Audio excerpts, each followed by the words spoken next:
குழந்தையின் அழுகை. கோவையில் ஒரு புறநகரில் பழைய ஒரு வீடு இருந்தது.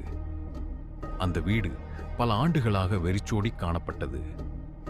ஊராட்சி அதிகாரிகள் அதை இடிக்க திட்டமிட்டாலும் ஏதோ காரணங்களால் அது முற்றுப்பெறாமல் போய்க்கொண்டே இருந்தது.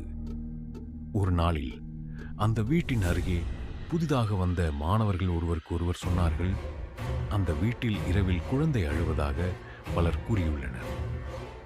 இதை கேட்ட பொழுது மற்றவர்கள் பயத்தோடு நகைச்சுவையாக எடுத்துக்கொண்டனர்.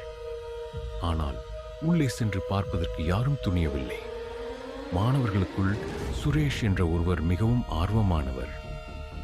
ஒரு நாள் இரவு நண்பர்களுடன் சவால் போட்டுக்கொண்டு, நான் அந்த வீட்டுக்குள் சென்று வருகிறேன் என்றார். அவரது நண்பர்கள் தடுக்க முயன்றாலும் அவர் புறவழியில் ஒரு மின் விளக்கை எடுத்து அந்த வீடு நோக்கி போனார்.